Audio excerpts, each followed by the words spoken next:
There's still so much we don't know about the PS5 and the Xbox Series, and hopefully we'll be learning a great deal more about crucial things such as their launch games and prices in the imminent future. That said, both Microsoft and Sony have been talking about their consoles in recent months, and many interesting details have emerged on both systems as a result, most of them tech-related. But while those who are heavily invested in the industry might find these details interesting because of the growth they potentially represent in technology, most regular customers who will buy these machines probably don't care too much about these details. In this feature, we'll be taking a look at 15 such details that have been revealed for the PS5 and the Xbox Series X that, in spite of being quite interesting, probably won't matter too much to the vast majority of regular consumers. Reduced Seeks PS5. Like a few other points we'll be covering in this feature, this is something that may very well make itself known to everyone thanks to the impact it has. But when it comes to the nitty-gritties of what it even implies, most people probably won't care. During the PS5's tech reveal, lead system architect Mark Cerny talked about the blindingly fast seek times of the PS5's SSD. Though the technical jargon may not be to everybody's taste, the fact that this is something that can pretty much remove load times and lead to much bigger and more detailed game worlds should catch everyone's attention. DirectML Xbox Series X.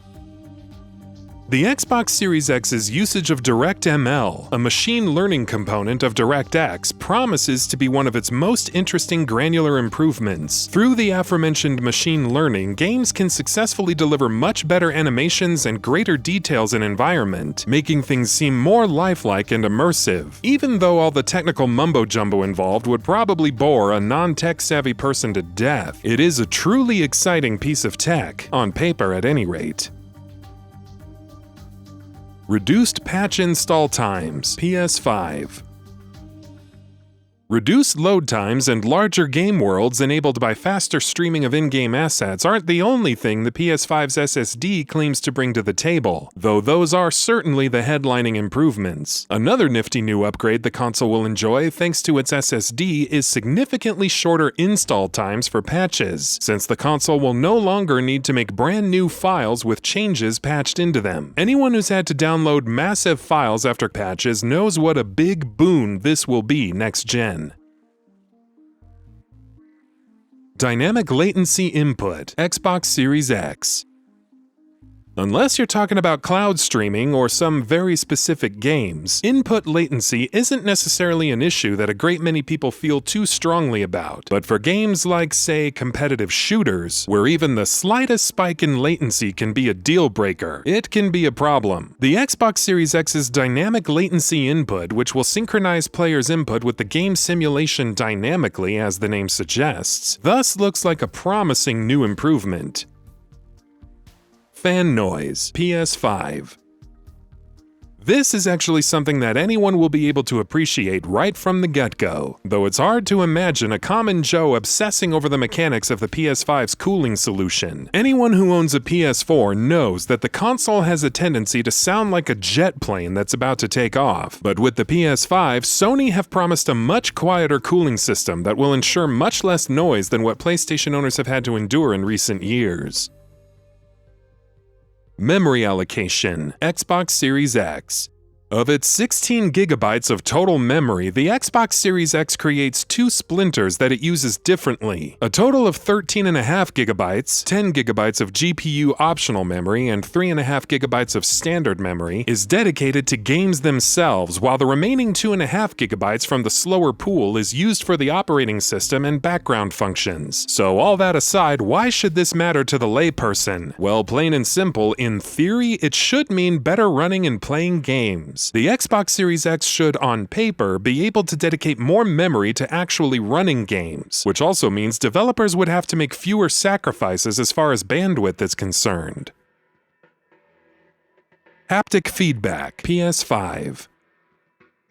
Like many other features that console controllers have introduced over the years, there's no guarantee that haptic feedback will actually be a significant new addition, and won't just end up as a gimmick. But if used correctly, it can be a major improvement. Replacing run-of-the-mill rumble with haptic feedback that reacts to even the most granular details of a game can lead to a much more immersive experience. So here's hoping developers can make use of it so that even those who don't care too much about the tech side of things can appreciate what it brings to the table. Direct storage, Xbox Series X.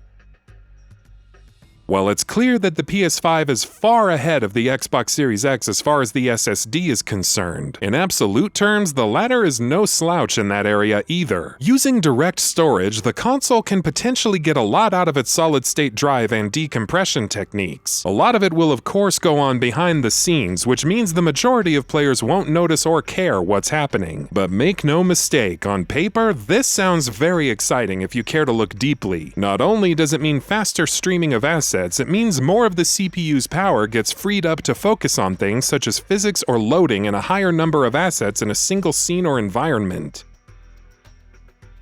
KRAKEN PS5.